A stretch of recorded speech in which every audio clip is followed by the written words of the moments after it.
à tous, bienvenue. Bonjour Victoire. Bonjour Sarvan, bonjour à Moi, je tous. m'appelle Servane et je m'occupe de la communication de l'association Agapa. Agapa, donc, c'est une association qui est engagée depuis plus de 30 ans auprès des personnes touchées par un deuil périnatal, quelle qu'en soit la cause, arrêt naturel de grossesse, IVG, IMG, décès autour de la naissance ou quelques jours après, les morts in utero, bien sûr. À travers ces trois missions que sont l'accompagnement, la formation et la sensibilisation, Agapa œuvre pour que la parole autour de ces deuils puisse circuler, être entendue, être reconnue dans toutes ses dimensions. Aujourd'hui, c'est notre dernier événement de cette semaine de sensibilisation au deuil périnatal. Donc, pour ce point juridique, j'accueille Victoire. Donc, Victoire, je vais te présenter. Pour celles et ceux qui ne te connaissent pas, tu es avocate et bénévole au sein de l'association Agapa pour toutes les questions d'ordre juridique. Tu fais donc une veille minutieuse de tous les textes de loi qui concernent les sujets que l'association accompagne. Tu mets également régulièrement à jour un tableau extrêmement précis qui récapitule toute la législation relative au deuil périnatal et il est disponible donc sur le site internet de Agapa dans la rubrique S'informer. Et tu réponds également aux questions juridiques que nous posent certains parents. Enfin, il t'arrive de représenter l'association lors des auditions parlementaires à l'Assemblée nationale ou au Sénat et de porter ainsi la voix de toutes les personnes que l'association accompagne auprès du législateur. Donc un grand merci vraiment, Victoire, pour tout ce travail que tu réalises pour éclairer et soutenir les parents endeuillés. Le thème central que nous avons choisi pour cette semaine de sensibilisation est la fratrie dans le deuil périnatal. Donc aujourd'hui, nous allons faire un point précis sur tout ce qui concerne la fratrie, la famille, dans le droit actuel relatif au deuil périnatal. Donc, je te propose de commencer par l'état civil du bébé décédé. Est-ce que tu peux nous rappeler les possibilités offertes aux parents et les délais dans lesquels une déclaration à l'état civil peut être faite? Alors merci beaucoup Sarvan pour ton accueil. Avant toute chose, je voulais simplement rappeler que on fait un point donc juridique et le législateur, parfois il emploie des termes qui sont assez froids, il y a des délais, ça paraît péremptoire quand on a vécu un drame et qu'on a perdu un enfant, qu'on a vécu une IMG, une IVG. Et donc voilà, aujourd'hui, on va rappeler les règles et parfois vous pouvez être, enfin les parents qui nous écoutent peuvent être aux frontières et concernés par une situation, mais le législateur n'a pas envisagé toutes les questions personnelles et ça peut parfois être difficile. Donc, pardon d'avance si ce qu'on vous dit ou la manière dont on énonce les textes et les lois aujourd'hui applicables vous paraissent difficiles. Voilà, je m'en excuse d'avance. Alors, pour répondre à ta question, il faut d'abord rappeler ce qu'on entend par deuil périnatal, ça me semble important. Donc, l'OMS, l'Organisation mondiale de la santé, elle a donné une définition du deuil périnatal. Et donc, le deuil périnatal, pour l'OMS, c'est la perte d'un fœtus à partir de 22 semaines d'aménorrhée ou la perte d'un fœtus de 500 grammes au moins ou la perte d'un nouveau-né jusqu'aux 7 premiers jours de vie. Ça, c'est la définition de la mortalité périnatale pour l'OMS. C'est important pour nous de vous le rappeler parce que vous allez mieux comprendre pourquoi en droit français, on s'attache parfois pour certains cas de figure et pour accorder certains droits, notamment à ce délai de 22 semaines d'aménorrhée ou à ce poids de 500 grammes. Bien sûr, chez Agapa, on ne s'en tient pas à ces seuils et on accompagne tous les parents qui sont confrontés à un deuil périnatal en cas d'interruption spontanée de grossesse avant la 22 semaines d'aménorrhée, en cas d'IMG, en cas d'IVG, etc. Mais ces délais, donc, comme je vous le disais, permettent de comprendre ce que le législateur entend notamment par enfant né sans vie dans le cadre d'un congé maternité ou paternité, par exemple. Alors, pour en revenir à la différence entre un enfant né vivant et viable et un enfant né sans vie, un enfant né vivant et viable, il respire, il manifeste un signe de vie, il a une viabilité médicale reconnue, et dans ces cas-là, c'est un enfant qui a vécu au moins un instant de raison, et donc on va se voir délivrer par l'officier d'état civil un acte de naissance et un acte de décès. Et donc juridiquement, c'est exactement comme une personne qui a vécu 92 ans au niveau juridique et au niveau des actes délivrés. On a bien un acte de naissance et un acte de décès, même s'ils interviennent le même jour, même si l'enfant a vécu 1 minute. On a vraiment ces deux actes. Et donc, il va être enregistré, on le verra dans le livret de famille, comme une personne qui aura vécu 90 ans. Alors qu'un enfant né sans vie, c'est un enfant qui est né après 22 semaines d'aménorrhée ou au moins 500 grammes, ou parce que le législateur a assoupli, et c'est d'ailleurs après plusieurs jurisprudences, c'est-à-dire après des décisions de magistrats, on est venu assouplir ces délais, ou dans le cas où il y a un accouchement qui est certifié, j'allais dire, par un certificat d'accouchement, qui est en fait un formulaire CERFA qui est rempli par le médecin ou par la sage-femme qui a pu constater médicalement l'accouchement. Donc, j'allais dire, si vous accouchez après 22 semaines d'aménorrhée ou d'un fœtus qui pèse au moins 500 grammes, c'est quasi systématique. On vous délivre ce certificat d'accouchement et vous pouvez aller devant un officier d'état civil avec votre certificat d'accouchement et on va vous délivrer un acte d'enfant sans vie. Et il y a un registre des enfants nés sans vie, tout comme il y a un registre des naissances et un registre des décès en mairie. En revanche, si l'enfant est né avant 22 semaines ou ne pèse pas 500 grammes, si le fœtus ne pèse pas 500 grammes ou est né avant 22 semaines, il faut absolument que le médecin euh, constate, et ça c'est une circulaire de 2008 qui nous le dit, le recueil d'un fœtus. Donc il y a le texte est assez précis, il faut apprécier la réalité d'un accouchement, ça relève de l'appréciation du médecin, et donc il faut le recueil d'un corps formé. Et dans ces cas-là, on a un certificat d'accouchement et on peut obtenir un acte d'enfant né sans vie. Dans le premier cas, lorsqu'on donne naissance à un enfant né vivant et viable et qu'on demande un acte de naissance et un acte de décès, il y a 5 jours pour déclarer la naissance après l'accouchement. Euh, et donc on est vraiment tenu à ce délai obligatoire de 5 jours, alors que dans le cas d'un enfant né sans vie, on n'a pas de délai de prescription, c'est-à-dire que aujourd'hui, on peut venir déclarer en mairie, pardon, la naissance d'un enfant né sans vie en 2018. On n'est pas, par exemple, on n'est pas tenu à ce délai de 5 jours. Voilà, donc c'était un petit peu long, mais c'était pour répondre à ces délais légaux qui sont prévus et qui ne sont pas les mêmes en fonction de l'acte qui va vous être délivré. Euh, et quelles informations, enfin, euh, oui, pardon. Euh, donc là, c'est pour avoir tu as dit un acte d'enfant né Oui, sans vie. Euh, Ensuite, on peut l'inscrire sur le livret de famille, c'est c'est ça. ça? Voilà. Est-ce que tu peux nous préciser, donc parce qu'en plus, il existe plusieurs types de livrets de famille, est-ce que tu peux nous préciser les différences pour chacune de ces éditions?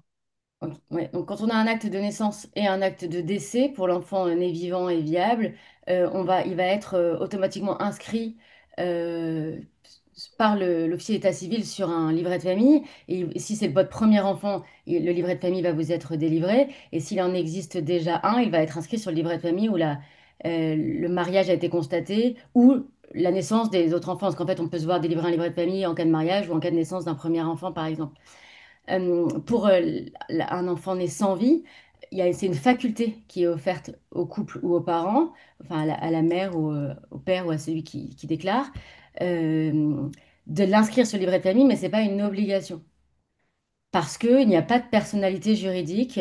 C'est un peu, voilà, c'est ce que je vous disais, c'est un peu froid comme terme, mais en fait, pour le législateur, l'enfant n'a pas d'existence juridique. Il a une existence sur les registres des enfants nés sans vie, mais il n'a pas d'existence juridique, donc il n'y a pas d'obligation. Néanmoins, si vous le souhaitez le faire, vous pouvez l'inscrire sur votre livret de famille. Aujourd'hui, effectivement, il existe en circulation plusieurs types de livrets de famille, puisqu'il y a eu un premier changement en 2006, où il y a certaines mentions du livret de famille qui ont changé.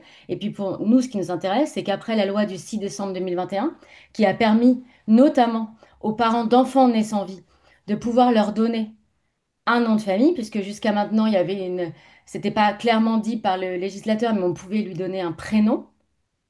Aujourd'hui, on est venu dire on peut donner des prénoms et on peut choisir un nom de famille. Donc c'est vraiment clairement dit dans la loi. Et donc on a revu à la suite de cette loi les livrets de famille, notamment par des décrets et par un arrêté du printemps suivant, c'est-à-dire de 2002, de 2022, pardon. Et donc, il y a un arrêté du 3 mai 2022 qui a changé la présentation du livret de famille. Et aujourd'hui, lorsque vous avez un enfant né sans vie, il va apparaître aux pages naissance de la fratrie. Donc, c'est pour ça le thème qui nous intéresse, c'est la fratrie. Donc, si votre enfant naît sans vie et votre troisième accouchement, il va apparaître en troisième position.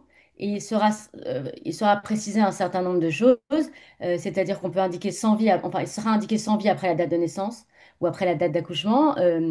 Le ou les prénoms de l'enfant né sans vie peuvent être inscrits, mais vous pouvez juste inscrire enfant né sans vie sans donner un prénom. Vous pouvez donner un nom de famille qui peut être attribué à l'enfant né sans vie si les parents le demandent. Et en plus, vous avez cette liberté de ne pas donner le même nom de famille que ceux de vos précédents enfants nés, puisque comme il n'y a pas de personnalité juridique, il n'y a pas de règles rigides qui sont les mêmes que celles d'un enfant né vivant et viable, puisque normalement, tous vos enfants de la même fratrie, nés d'un même lit, pour parler voilà, Terme juridique. voilà, exactement, dans le terme juridique. Euh, Dans ces cas-là, tous vos enfants nés du même couple doivent avoir le même nom. S'ils s'appellent tous Dupont-Durand, ils doivent tous s'appeler Dupont-Durand. Mais vous pouvez très bien décider que votre enfant né sans vie s'appellera que Dupont. Et de la même D'accord. façon, si tous vos enfants s'appellent Dupont parce que vous avez donné le nom du père, mais que c'est important pour vous que votre enfant né sans vie porte le nom du père et de la mère, vous pouvez l'appeler Martin Dupont-Durand. Vous Hmm. pouvez aussi décider de donner que le prénom. Donc il y a cette flexibilité parce qu'il n'y a pas de personnalité juridique. En revanche, si vous avez eu un premier livret de famille qui a été délivré avant 2022, parce que votre premier enfant est né en 2020, par exemple, vous aurez l'ancien modèle du livret de famille et donc votre enfant sera inscrit seulement aux pages décès. C'est comme ça qu'on fait pour un enfant né sans vie. Si vous avez un enfant né vivant et viable puis décédé, il sera inscrit aux pages naissance avec la fratrie et aux pages décès, comme un enfant qui serait décédé à 10 ans. Quand je dis quand un enfant, enfin, c'est juridiquement parlant, hein. Bien sûr, chaque peine est différente, mais c'est exactement la même chose que si vous perdez votre enfant à 17 ans, il sera inscrit aux pages naissance et pages décès. En revanche, si vous avez donc ces anciens livrets de famille, ces anciens modèles, parce que vous êtes marié avant 2022 ou vous avez eu votre premier enfant avant 2022, il sera inscrit qu'aux pages décès. Et c'est ça qui est souvent ce que nous disent les parents un peu difficile, c'est que l'enfant né sans vie n'est pas inscrit aux mêmes pages que la fratrie. Et bon, on peut toujours, je le dis comme ça, perdre son livret de famille, en refaire une autre demande, si c'est important pour vous d'avoir un nouveau modèle par exemple. Voilà, ou on peut essayer d'expliquer à l'officier d'état civil que c'est important et demander de remettre l'ancien, qu'il soit détruit et qu'on en ait un nouveau avec à nouveau les mentions. Ça demande tout ça il va falloir reproduire voilà, tous les actes pour pouvoir avoir toutes les mentions portées, mais c'est cette nouvelle possibilité depuis 2022 d'avoir la fratrie réunie, que l'enfant soit décédé après avoir vécu ou que l'enfant soit né sans vie. Hmm. Merci Victoire. Je rebondis sur la possibilité de donner un nom de famille différent en fait que celui des autres enfants. On nous a posé une question sur, imaginons que, enfin voilà, c'était une famille qui a modifié les noms de famille de ses enfants précédents et l'officier d'état civil n'a pas voulu changer le nom de famille de l'enfant né sans vie, disant que ce n'était pas possible post-mortem. Est-ce que tu peux nous éclairer sur cette question? Ouais, en fait, il y a des règles pour si on veut changer les noms de famille de ses enfants. Je sais pas, au bout de 5 ans, donc je sais pas, on a 3 enfants et au bout de 10 ans, on se rend compte qu'on veut donner aussi le nom de la mère. Ou qu'on veut plus donner le nom du père, mais le nom de la mère parce qu'on s'est brouillé avec la famille ou pour différentes raisons. Bon, en fait, aujourd'hui, il y a une possibilité de changer assez entre guillemets, facilement le nom de famille, ce qui était moins facile avant. Et récemment, il y a une loi qui a permis cette modification. Sauf que pour les enfants nés sans vie, comme il n'y a pas de personnalité juridique, ne leur sont pas dévolues les mêmes règles que ceux des enfants nés vivants et puis vivants dans la fratrie, en fait. Et tout comme ça serait compliqué, je pense, de venir aujourd'hui changer le nom de famille d'un enfant né vivant puis décédé.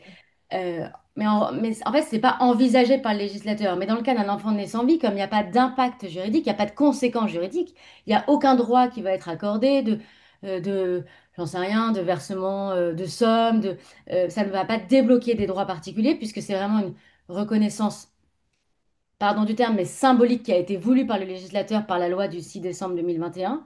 Il me semble qu'il n'y a pas d'obstacle à ce que ça puisse être possible. C'est juste que ça n'a pas été envisagé. Donc l'officier d'état civil, il doit être un peu perdu. Il ne sait pas comment traiter cette situation.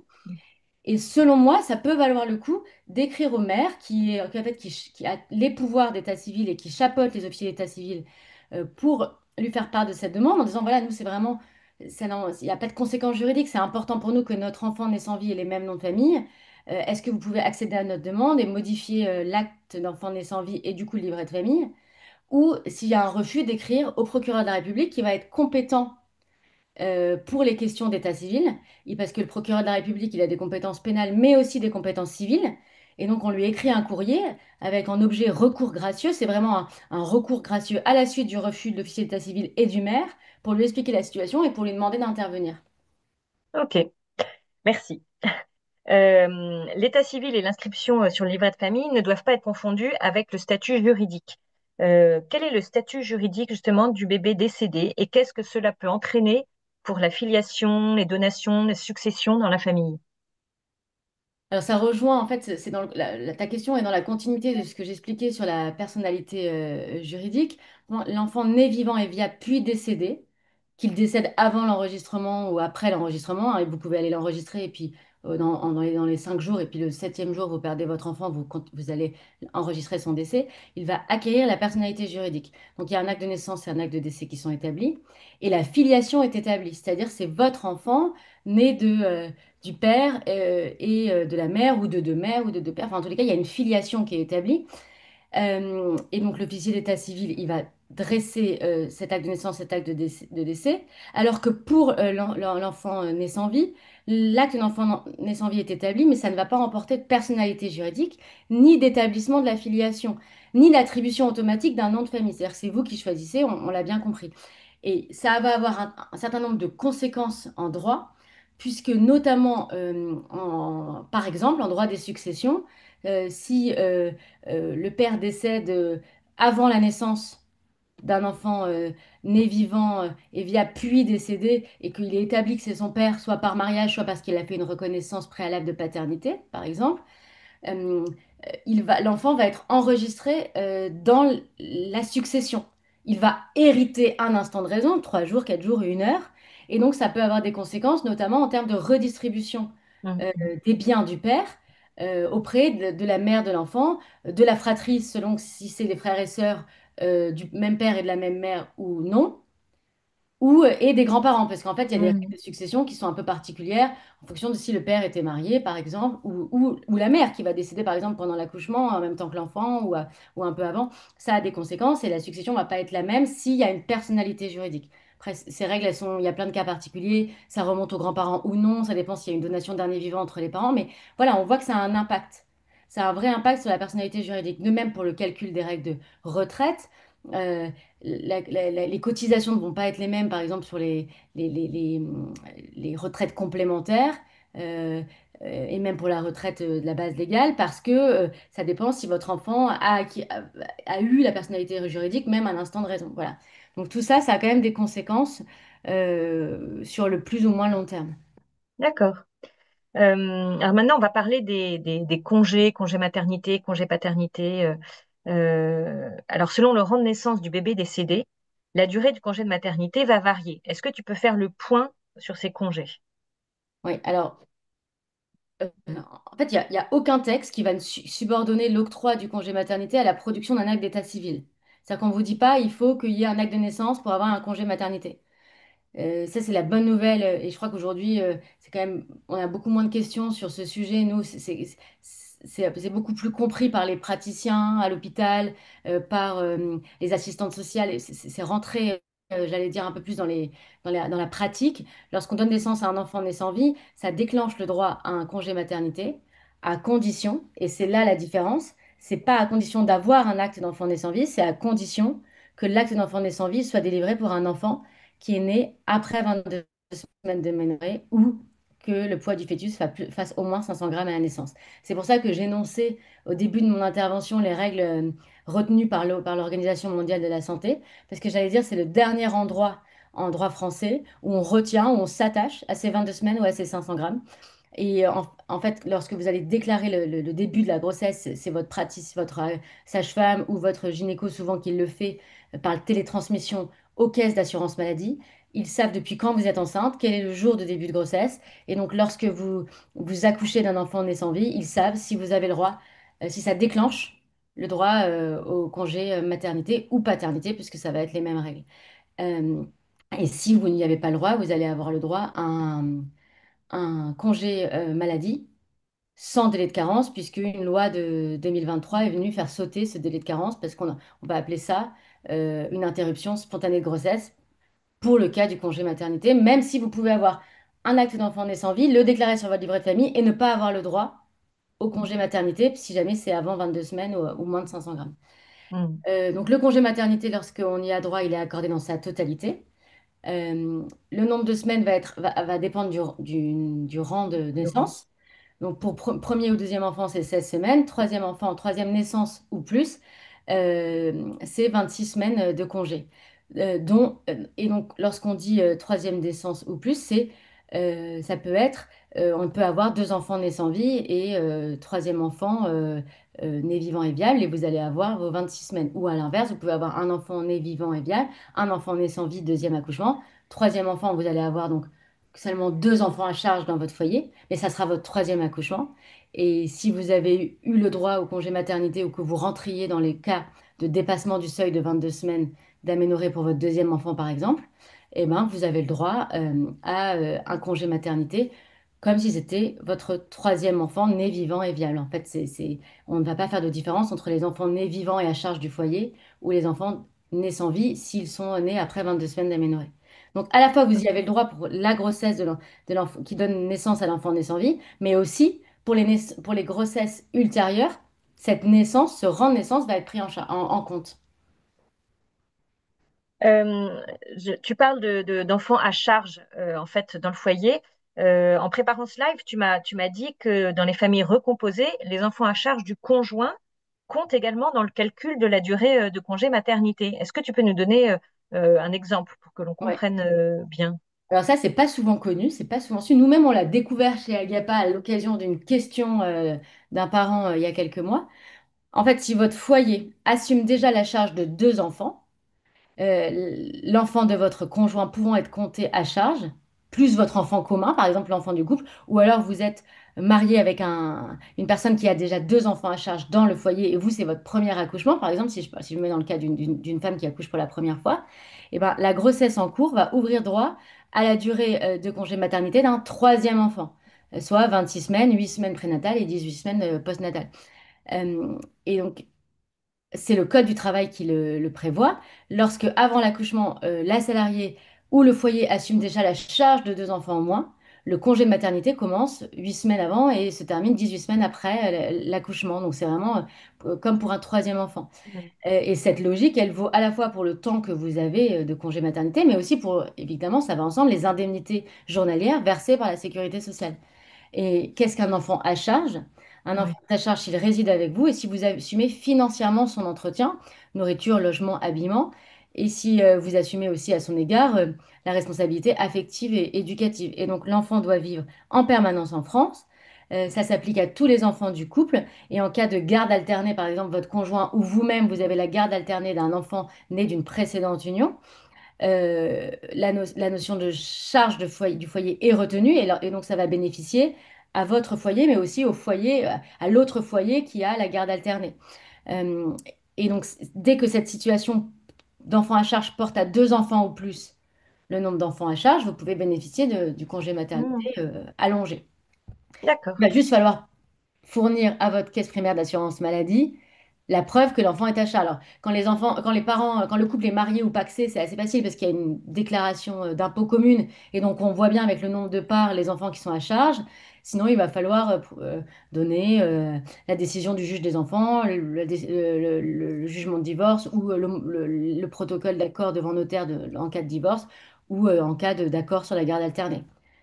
Il faut juste le démontrer à la caisse primaire d'assurance maladie, donc c'est un peu moins automatique que dans une situation classique où c'est le troisième enfant du même Ouais. couple et où tout est enregistré par la caisse primaire d'assurance maladie, mais à partir du moment où on le démontre, on a le droit à un troisième congé maternité, y compris si le troisième enfant est un enfant né sans vie. Ouais. D'accord. Ok. Merci pour ces précisions. Alors, qu'en est-il du congé paternité?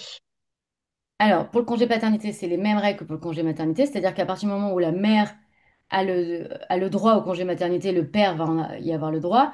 Alors là, je fais un petit raccourci, mais en fait, ça veut dire que quand la mère remplit les critères, bah, le père aussi. C'est 22 semaines d'aménorrhée et 500 grammes, c'est la même chose. Sauf que pour le père, c'est une faculté. Alors que pour la mère, ça veut dire que ça se met en place automatiquement. Il y a un minimum légal à prendre, alors que le père, il peut renoncer à une partie de son congé paternité, à part les 7 jours qui sont prévus par le législateur. Mhm. Ça a changé, ça a été allongé récemment. Donc, le congé paternité, c'est 25 jours calendaires fixés par la sécurité sociale ou 32 jours en cas de naissance multiple. Mhm. Première période, 15 jours consécutifs, 4 jours consécutifs. À la suite du congé de naissance, je vais revenir sur le congé de naissance. Et deuxième période, 21 ou 28 jours. 28 jours, c'est en cas de naissance multiple. Sachant que avant ces 4 jours et 21 jours, il y a 3 jours de congé qu'on appelle congé de naissance. Et il semblerait que le congé de naissance ne soit ouvert que, aux pères d'enfants nés vivants et viables et ensuite décédés ou aux pères d'enfants nés vivants et viables et qui vont vivre des années. Et en fait, on n'a pas retrouvé de manière claire la possibilité pour un père d'enfant né sans vie, la possibilité de prendre ces 3 jours de congé de naissance. Il pourrait avoir le droit qu'aux 21 jours plus aux 4 jours. En pratique, nous, quand on a fait des recherches avec Sophie, qui est bénévole aussi chez Agapa et qui est une ancienne avocate spécialisée en droit du travail, donc on avait vraiment poussé cette question. En pratique, on ne voit pas très bien comment l'employeur viendrait aujourd'hui faire des différences et on n'a pas retrouvé de cas, il ne nous est pas remonté, on n'a pas non plus trouvé en jurisprudence des cas où ça aurait été refusé. Mais il y a ce petit flottement sur le congé de naissance de 3 jours qui ne serait possible que si l'enfant est né vivant et viable. On D'accord. a un acte de naissance en fait et pas un acte d'enfant né sans vie. Mais je pense qu'en pratique, c'est exactement les mêmes règles qui s'appliquent aux pères d'enfants nés sans vie si c'est après 22 semaines ou 500 grammes, ou aux pères d'enfants nés vivants puis ensuite décédés. Ok. Et petite précision, Ouais. le congé paternité, il est ouvert donc aux pères des enfants, mais aussi au conjoint de la mère. Donc, D'accord. dès qu'il est lié à la mère par un PACS ou qu'il est marié avec la mère ou qu'on arrive à prouver qu'on vit en concubinage, enfin, que c'est un concubinage, pardon, Ouais. en fait, donc il est possible que deux hommes se voient accorder le congé paternité pour la naissance d'un même enfant. Ça, c'est possible, en fait. Voilà, il faut le savoir, le père peut y avoir droit et aussi le congé de la mère, le conjoint de la mère, pardon. Donc, et ensuite, bien sûr, pour un couple de femmes, le texte n'est pas très bien rédigé parce c'est que au masculin pour le conjoint. Mais là, récemment, le Conseil constitutionnel, en août 2025, est venu dire, évidemment, il n'y a pas de sujet pour le partenaire d'une femme. D'accord. Ok. Qu'il vaut mieux reconnaître l'enfant de manière préalable, enfin, qui est en fait la deuxième maman, même Ouais. si c'est pas celle qui a donné naissance. Et il y a d'autres congés auxquels on peut prétendre, enfin, auxquels le père peut prétendre, le congé pour décès, le congé pour deuil. Est-ce que tu peux nous en dire plus? Ouais, alors il y a le congé pour le décès d'un enfant et le congé de deuil. C'est un peu, c'est très proche comme appellation. Donc on se perd un peu, enfin en tous les cas les parents s'y perdent un peu. Et nous aussi on a mis du temps à tout bien comprendre parce que c'est des congés qui ont été allongés récemment. Il y a le congé pour le décès d'un enfant qui est une autorisation d'absence rémunérée. Et donc les parents salariés et les agents publics peuvent bénéficier d'un congé pour décès de leur enfant âgé de moins de 25 ans. Euh, ainsi que le salarié lorsque la personne de moins de 25 ans est à sa charge effective et permanente. Et ce congé est de 14 jours ouvrés. Et Mhm. donc, dans les faits, ce sont les conjoints qui vont pouvoir bénéficier de ce congé, puisque la mère, elle est souvent en congé maternité dans le cadre du deuil périnatal après le décès de l'enfant, en fait. Ce congé permet donc le maintien de salaire. Et il y a un autre congé et donc c'est vraiment pour les enfants nés vivants et viables et ensuite décédés. Alors qu'il y a ensuite le congé de deuil à la suite du décès d'un enfant de moins de 25 ans, qui peut se cumuler avec le congé pour deuil.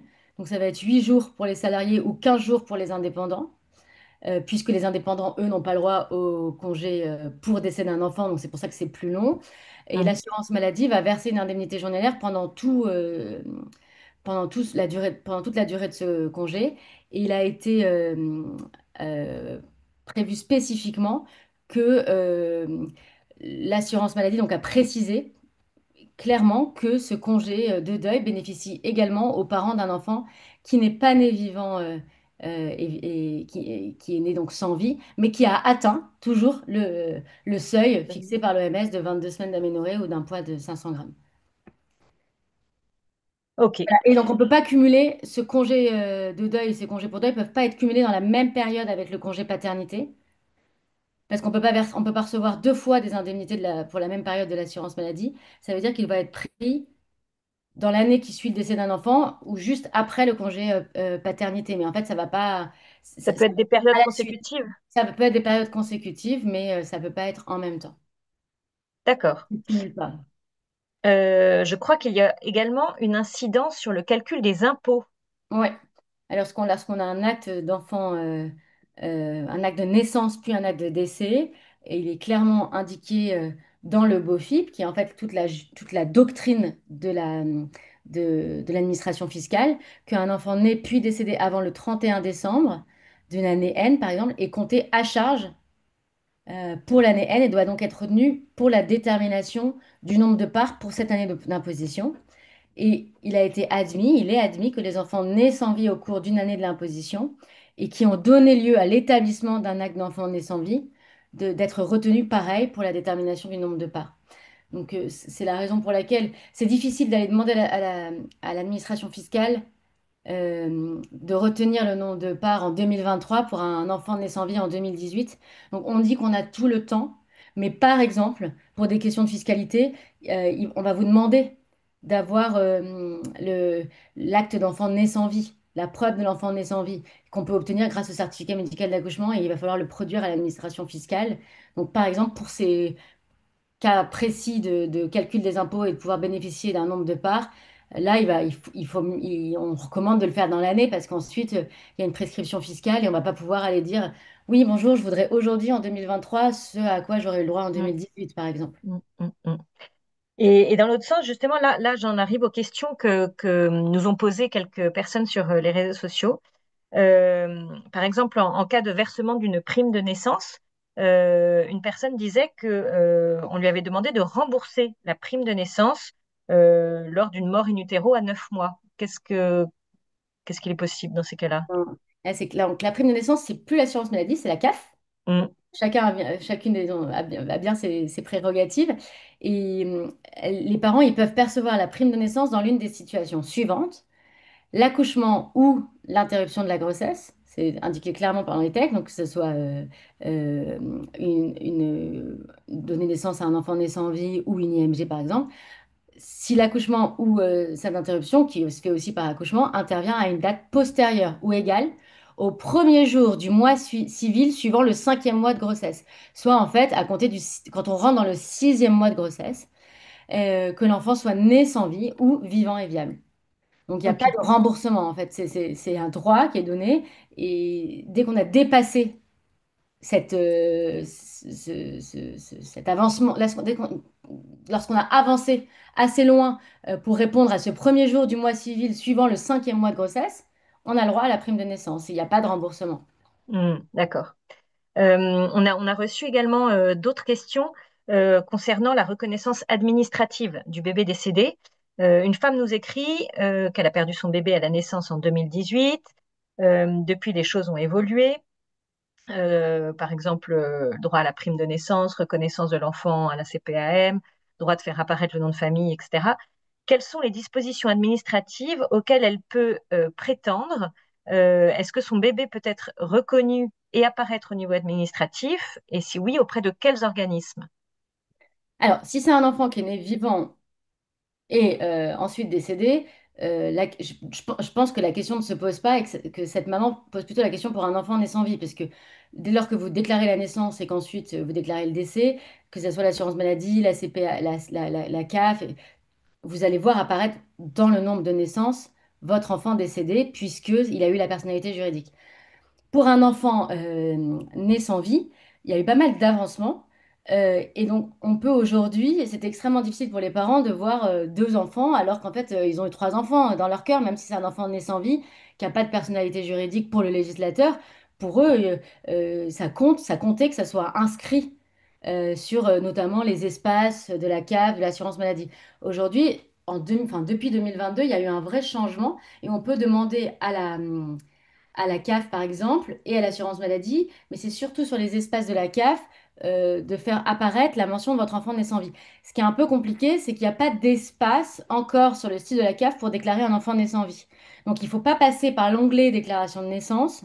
Il faut passer par parler avec ma CAF, dire non à tout en disant que on n'a aucune réponse par le chatbot automatique et Mhm. venir joindre à un message Conseiller. l'acte d'enfant né sans vie pour que le conseiller manuellement ajoute sur Mhm. votre espace l'enfant né sans vie. Par exemple, pour la CAF, c'est une possibilité. Après, au niveau de l'administration, j'allais dire qu'il faut faire un peu attention à ce qu'on déclare, puisque effectivement, auprès de l'administration fiscale, on ne peut pas déclarer un enfant né sans vie pendant des années. De même, pour se voir allouer certains droits, on ne va pas pouvoir le faire si on n'a pas d'acte de naissance.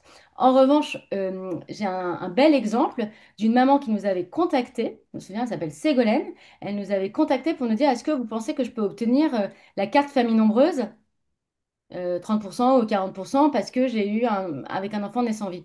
Nous, on lui a dit, on ne sait pas. A priori, on ne pense pas parce qu'il y a cette notion d'enfant à charge. Et donc, c'est pour réduire les coûts d'un enfant qui est à charge du foyer. Mais elle l'a fait. Elle a produit l'acte d'enfant né sans vie et elle a eu une carte famille nombreuse sans difficulté. En l'occurrence, je crois que elle avait perdu son troisième enfant et elle a eu un quatrième enfant et elle a eu 40%. Donc, Mhm. il y a aussi des belles choses parfois qui se font et elle y a eu droit. Donc, il y a des cas où il y a pas de réponse claire, donc il faut essayer, tenter Ouais. sans abuser du système, mais juste donner l'acte d'enfant né sans vie. Et il y a des cas où il faut surtout pas le faire. Par exemple, si on a eu en 2018 pour un enfant né sans vie la part supplémentaire, il va pas falloir continuer à le déclarer pendant des années parce que sinon vous allez avoir un rattrapage de l'administration fiscale si elle Mhm. s'en est pas rendu compte tout de suite et on va venir vous réclamer des sommes parce que vous avez eu des remises à ce titre qui n'était pas dû. Mhm. Ouais, ouais. Oui, c'est ça. En fait, on tâtonne quand même beaucoup dans toutes Oui, ces questions-là. exactement. Mm. Voilà, une autre nous écrit, mon premier enfant est né sans vie. Que dois-je répondre dans les questions, enfin, pardon, dois-je répondre dans les questions administratives que j'ai un enfant? Bah, c'est un peu pareil en fait. C'est-à-dire que dès que ça la alloue des droits qui sont dus parce que vous avez souvent en fait les droits qui sont alloués par la CAF, par l'administration fiscale, par la CPAM, c'est des droits parce que vous avez un enfant à charge. Donc par exemple, si on vous demande euh, lors de la naissance d'un troisième enfant, euh, combien vous avez eu d'accouchements. Là, pour avoir le droit à un congé maternité allongé, oui, bien sûr, il faut le dire. Mais auprès de l'administration fiscale, il va pas falloir le dire. Voilà, si vous voulez qu'il soit reconnu par la CAF, oui, bien sûr, il faut le dire, il faut faire la démarche. Si c'est pour l'école de vos enfants et que c'est important pour vous et que ça n'emporte pas de conséquences particulières, il faut le dire, il faut pouvoir en parler si c'est important pour vous. Mais en revanche, dès qu'il peut y avoir un droit qui va être versé et qui est indu, il ne faut pas que ça puisse vous être reproché. Donc, c'est vraiment du cas par cas. Très bien. Écoute, Victoire, je te remercie beaucoup pour toutes ces précisions voilà, qui permettent d'y voir plus clair dans les répercussions juridiques du deuil périnatal pour les parents. Donc, je rappelle que tu actualises régulièrement un tableau qui récapitule tous ces droits, donc qui est disponible sur le site Agapa. Euh, les parents, voilà, ou ceux qui les accompagnent, n'hésitez pas à nous envoyer des questions qu'on transmet ensuite à Victoire, voilà, tu peux donner des conseils. Voilà, vraiment Oui, on peut un vous très. aider à relire vos courriers, bon, à répondre à vos questions, puis aussi à relire vos courriers que vous envoyez à certaines administrations, à vous aiguiller en cas de nouvelles questions. Nous, on a écrit aussi à la CAF lorsqu'il y avait eu des refus de porter la mention des enfants nés sans vie. Il y avait un petit problème informatique et on espère qu'ils vont bientôt le régler parce que lorsque c'était des naissances antérieures à 2022, ils n'arrivaient pas à le faire. Enfin voilà, on essaye de faire avancer les choses. Et petit à petit, je crois qu'on y arrive à notre petite échelle, mais aussi, on a vu ces dernières années, il y a eu plein d'avancées. Le législateur a avancé avec ses lois de 2021. En 2023, la prise en charge psychologique, et puis pour les interruptions Rituel de grossesse. spontanées de grossesse, et puis on a fait sauter ce délai de carence. Enfin, il y a beaucoup de choses qui avancent. Merci vraiment de ton engagement pour aider les parents endeuillés. Merci à vous tous de nous avoir suivis. Ainsi se termine notre semaine d'événements en ligne en soutien aux personnes endeuillées et à celles et ceux qui les accompagnent. Les replays vont être très rapidement mis en ligne à partir de la semaine prochaine. Voilà, on sera présent demain sur l'événement Une fleur, une vie de 10h à 18h à la mairie du 15e. Donc, n'hésitez pas à venir partager quelques discussions sur le stand, à venir composer ce magnifique bouquet en mémoire de tous les tout petits partis trop tôt. Voilà, merci beaucoup. Au revoir Merci, Servan. Victoire. Merci beaucoup, Servan. Au revoir à tous.